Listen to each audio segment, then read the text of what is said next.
You may be aware, if you watched yesterday's podcast, and Callum covered the return of Tucker Carlson to Twitter, the very successful return of Tucker Carlson to Twitter. And I thought now it's been a day to let Tucker's 10-minute segment mature online and let the left react to it in the way that they react to it. To just explore through that and just have a laugh at their expense, to be honest, because Tucker is smashing it, and they're not anywhere at all. So I thought that would be well worth going through. And it'll be nice and relaxing, a bit of fun to try and cleanse the palate. But before we do that, if you want to support us, go to the website, sign up for £5 a month, and go and watch part 2 of my book club on revolt against the modern world. And this is very relevant, because if there's one person who's revolting against the modern world, man, it's Tucker Carlson. And look how popular it's making him. As you may know, YouTube arbitrarily demonetized our channel, so I'd like to thank Lotus.com's first sponsor, Atlas VPN, for supporting us and providing a service that is actually useful as we move into our new cyberpunk dystopia. Atlas VPN Premium is just $1.83 per month, with 3 months extra and a 30-day money-back guarantee if you aren't happy with the service. Follow the link in the description to sign up. You'll be liberated from region locks, so you can watch streaming content from anywhere in the world, but I think more importantly is that it masks your IP. Firstly, this prevents us from being spied upon by the various state dragnets. We find it important that it keeps your Google searches private, which prevents them from tailoring the results based on your past searches, which prevents them from hiding information because they've built up a profile against us. It also protects you from being the target of malicious ads, trackers, and malware, and informs you when someone is trying to steal your data. There has been a spate of people getting their accounts hacked recently, and Atlas VPN helps protect against that. Atlas VPN is also easy to install. Even I could do it without assistance. What you're seeing now is the footage I recorded of myself installing the thing. Once you're logged in, you can see that you just need to click on the location that you want to tell the internet where you want to be from, and you're all set. To repeat then, Atlas VPN Premium is just $1.83 per month with a 3-month extra and a 30-day money-back guarantee if you aren't happy with the service. Follow the link in the video description to sign up, and remember, supporting them is supporting us, so please do check them out. Would you say he is embodying the solar principle? In a very understated way, yes. He is embodying the solar principle. He's winning a lot of victories, and he is definitely creating a kind of order. Like he's the only sort of genuine conservative voice, traditional voice, that you'll hear from this what we'll just call the legacy media, right? Like he's the only genuinely conservative one out of all of them. I'd stick up for Jesse Kelly on the first as well, but of course that's a more marginal American cable network. It is. I've never actually watched Jesse Kelly, so but of the ones I'm familiar with then. It's more the way that he speaks about things, because you'll notice that the sort of Sean Hannity's and Jesse Watters types, they speak from the position of a Republican, which is a liberal ideological position, and it's completely fine for the American Republicans to speak from a liberal ideological position. But Tucker doesn't do that. He speaks in terms of countrymen. He speaks in terms of sentiment. He speaks in terms of ancient human bonds that existed long prior to the American Republic. So the sort of cultural substructure that was then abstracted and taken for granted with the Constitution. Precisely. And so Tucker is a genuine conservative and speaks in genuine conservative language. And that's why you should go and watch this to help understand the way that the position that Tucker's coming from. But anyway, so let's talk about very quickly let's have an update on his 10-minute segment where he just talks about what's going on. He just titles it Episode 1. We won't play any clips from it because, of course, Callum covered it. But look at those numbers, 100 million impressions. Yeah, so it says views there. I think we should delineate quite well that a view on Twitter means that it has to be in half of your window, either on your phone or your timeline, and it has to be there for at least 2 seconds. Yes. So what this is an impression of this tweet. But even then, 100 million impressions is incredible. Like it's going to be one of the most viewed tweets of all time. And also it's nearly a 1% like ratio for 100 million impressions. That's pretty impressive. 230,000 retweets, 250,000 including the quote tweets, 800,000 likes. Again, this has been up a day. One day. That's really impressive. But if you go to the next one, you'll see that you can actually see the number of actual views that it's had. As you can see there, I took this when it was 99.5 million. But if you go onto the mobile app, and then full screen the video, it shows you how many video plays it's had. Right. And that's a hell of a good conversion rate. Yeah. We got nearly a quarter. About a fifth to a quarter. Yeah, nearly a quarter, fifth to a quarter of actual views. Considering he was getting 3 million on his primetime slot on Fox, getting 22 million on a Twitter video, that's pretty impressive. With less production overhead, absolutely no censorship as well. Well, this is one of the critiques that people have of him. Look at the lack of massive industrial media capability that he has behind him. So yeah, doesn't that concern you? I once had a conversation with, when I was getting into media, someone who was trying to give me advice on my first TV appearance. And one of the things they said was, quote, "You aren't using your facial expressions tactically enough."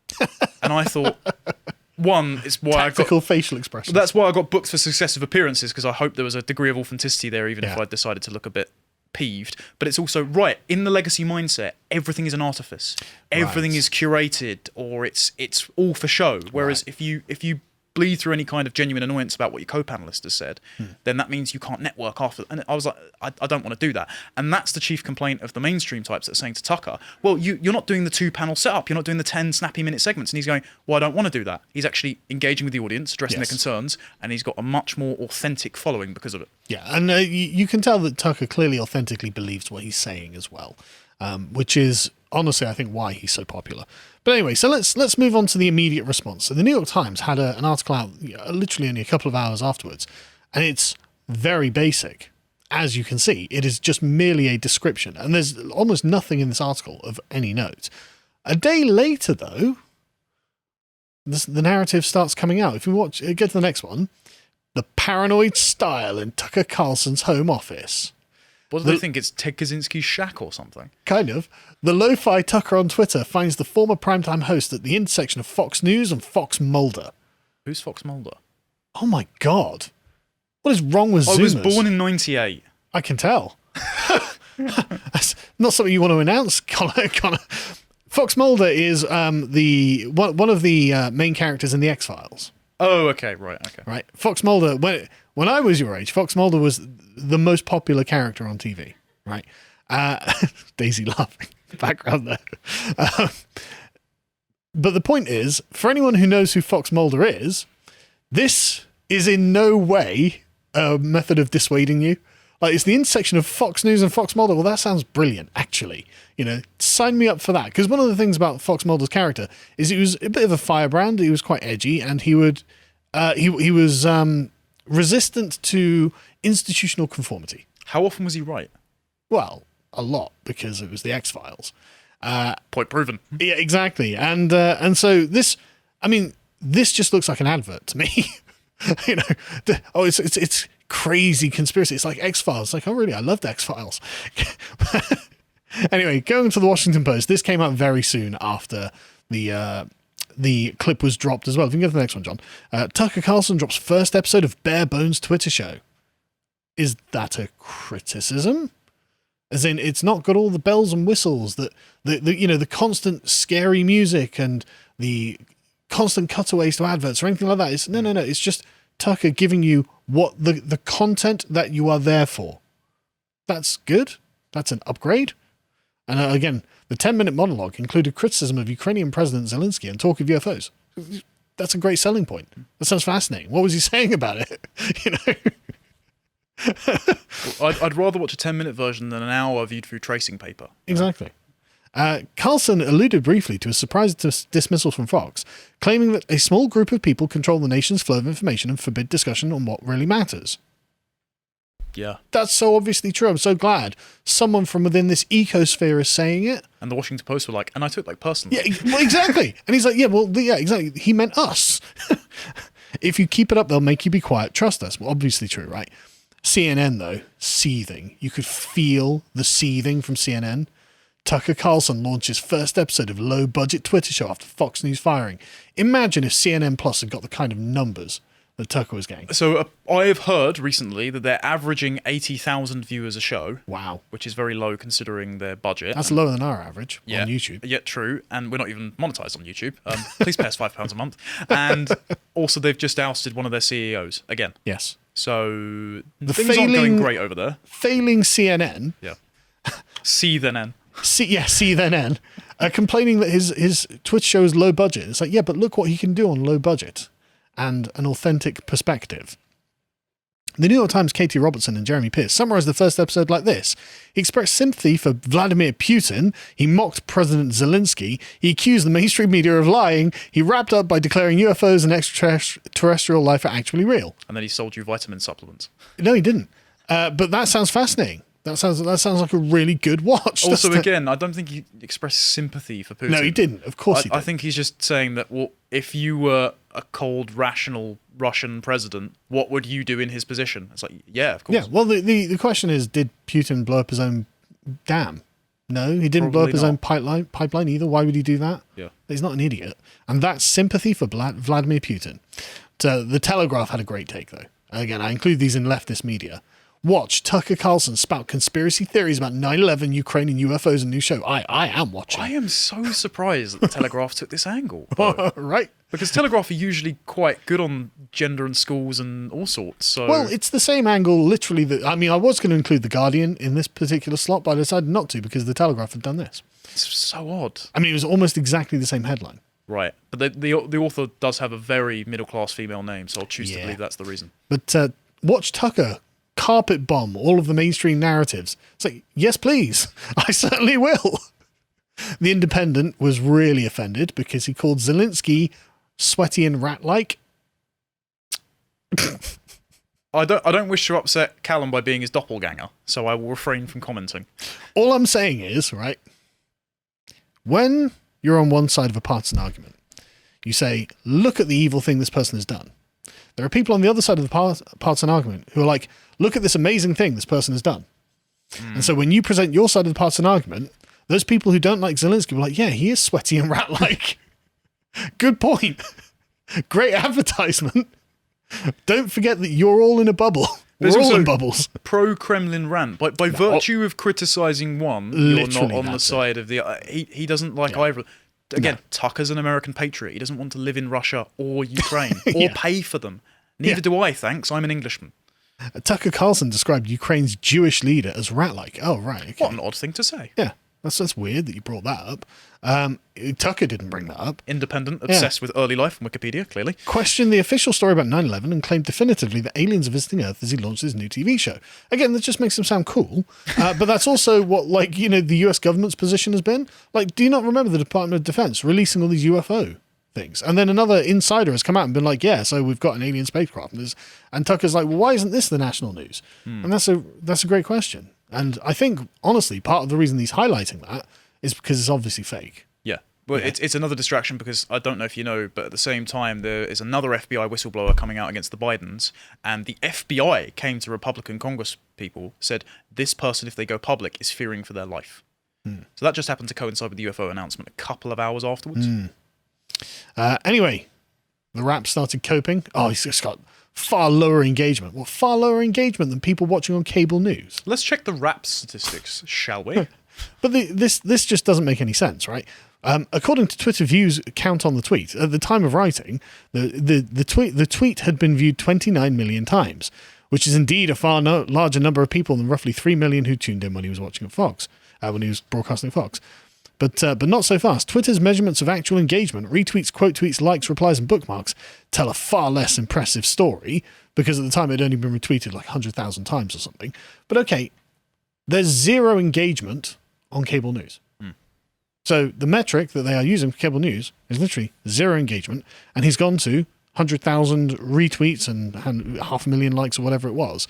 And they're like, well, these low numbers they're not exactly low numbers, and they are going to go up overnight.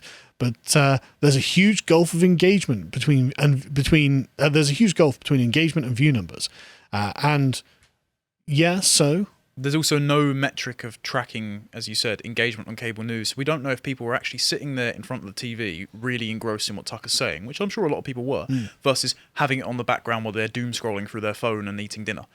If anything, Twitter is a more reliable way of understanding exactly how large his audience is and who's committed enough to share and be his marketing team on his behalf. But as someone who has been using social media to make my living for a number of years now, I can tell you that this is totally normal in every single way. Because, I mean, like, for example, YouTube is a great metric, is a great model for this. Because if you get 100,000 views on a video, you'll get something like, a few thousand likes, and you'll get maybe 1,000 comments. And it's like, okay, there we go. So 90% of the people who are watching the video aren't interested in engaging physically with the content, but that doesn't mean they're not enjoying it. That doesn't mean they're not watching it, and that that you get repeated viewers. So it doesn't mean anything really that the view count is way higher than the engagement count, because that's literally all of social media and always has been. This is a non-criticism, and you're just very salty about the numbers. So let's just call him a loser in a man cave, shall we? Tucker Carlson takes the man cave rants to Twitter show to smaller results. Smaller results? Can you not count? What is wrong with you? And okay, yeah, he's in a man cave, but cool. Who doesn't like spending time in their man cave? That's totally understandable. He's got fishing rods in the background. I'm sure there's just an army of Eldar waiting to be painted. Yeah, exactly. I bet there is. Last night, he began the Twitter phase of his lucrative career. So he's kicking ass, making millions of dollars, and getting tens of millions, hundreds of millions of views. And you're complaining? He was broadcasting from an undisclosed man cave of a studio. Sounds good. Complete with unfinished wood and fishing rods that clashed with his preppy tie and blue blazer attire. Did it clash, though? Can we go up to the picture? Just scroll. Does that clash? No. It seems like quite a neutral and innocuous and pleasant background. Actually, it's a very mannish hobby. We've already seen how pleasant he is when people ask him about his fly fishing. Yeah. So. And it's something that he's obviously authentically into, but there's nothing garish. It doesn't clash. It looks quite warm and homely, actually. It makes it look like he's a regular person who's speaking his mind on things that he genuinely cares about. It made him look like a country club money man wandering into a meeting of the secret society of maladjusted lunkheads who all loom right off camera. Well, that sounds like it. I don't want to go down to that. He's never been to Davos. Yeah. But this is the most desperate thing in the world. No one thinks this. No one thinks this. Everyone thinks, well, Tucker looks like he's in his man cave doing something he enjoys. In his element. So let's go on to individual journalists, shall we? Oh, bit of a stretch. yeah, quote unquote. Follow me on LinkedIn. Yeah. That is the most luxury belief signaling device I have ever seen. LinkedIn is a place for professional masturbation. Taylor Lorenz says, it's wild to see what a fish out of water he is on the internet. No jump cuts, no background music, no catchy thumbnail or video title. Not sure how he's going to stack up against even the average streamer or YouTuber. Okay, well, let's begin, Taylor, right, by saying none of those are good things, right? No. Jump cuts especially speak to a lack of professionalism.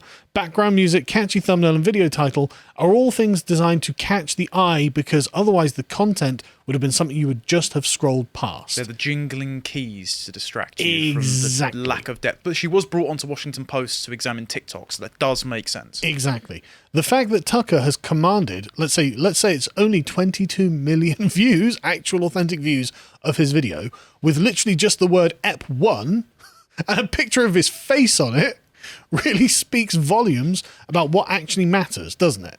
Not sure how he's going to stack up against even an average streamer or YouTuber. He's dominating them. What are the numbers, Mason? Yeah. I mean, really? It is Tucker and then everyone else combined, basically. Sorry, this is just crazy, absolute crazy cope. She says further in this thread, it's interesting to see people frame 16 million views as a success. That's interesting, isn't it? Yeah. Yes. And that was like 2 hours after it was released as well, right? I'm very happy with our numbers, and they're nowhere near that. She's also going there onto, this looks like TikTok. And yes. TikTok auto plays on the algorithm, and they're 10 to 30 seconds? 30 seconds long, yeah. And so she's like, well, 16 million views on Twitter is nothing. That's not true. And speaking as someone who, like every couple of weeks, I'll get a tweet that'll just go viral and get like 5 million views. And then, so many people are in your mentions just talking about it. It's like, okay, that's great, and that's only like 5 million views. 16 million views is massive. Also, anywhere proportionate to user base, TikTok has half of America on it. That's not an over-exaggeration, and I can only imagine a couple of billion people around the world, likely. Twitter is dominated by a minority of each country it operates in, and it's the hyper-political interested people. So as a proportion of the user base, Tucker has probably got more views of the amount of people on Twitter versus Terry Crews gets of people on TikTok. Yeah. Random teenagers watching TikTok in their bedroom, or the entire political class of the Western world. Yes. Right? There's a difference in the quality of the audience, and also Tucker's numbers are very comparable to those things. So she's like, well, 60 million views is not very much when you talk about social content. Disagree, actually. I think it's very significant. Media Matters. Professional smear merchants? Oh, yeah. They were enjoying this. That Tucker video is bleak. It's jarring how his shtick just does not work without the Fox bells and whistles. Maybe he was the most powerful man in right-wing media.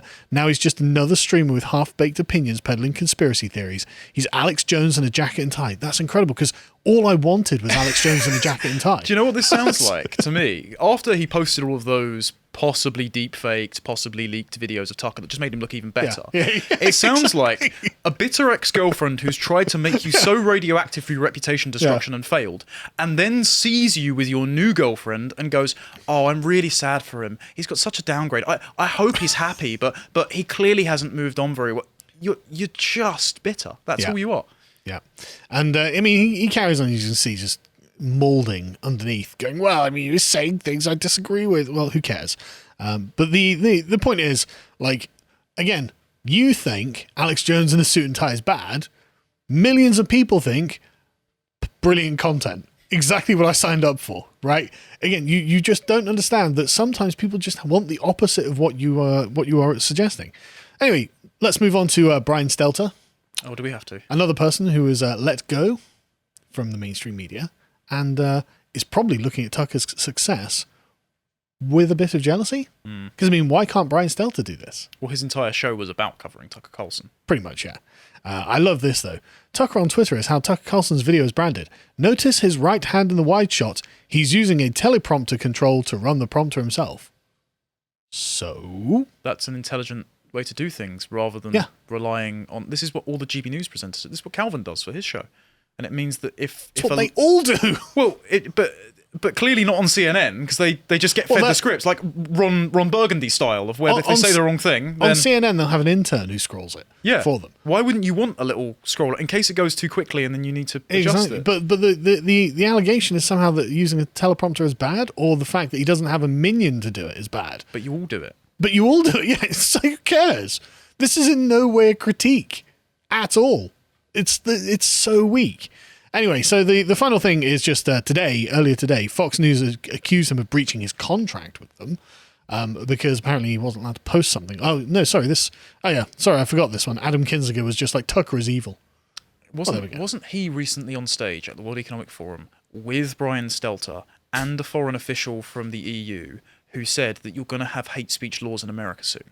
I don't know, but it wouldn't surprise me. I think it was Kinzinger because he is former Congressman Rhino-in-Chief. But this is all I want them to do, though. Just literally come out. Everything you've set up until this point could be just put through a translator, and the translator would spit out Tucker is evil, Tucker is evil, Tucker is evil, Tucker is evil. Because that's all the point is. Tribal flare gun him. Exactly. It's not about whether Tucker's right or wrong. They don't care about that. It's whether he's good or bad. And to them, he's bad because they are globalists and want to destroy this country, right? And Tucker doesn't want his country destroyed, and therefore he is the enemy. That's all this boils down to.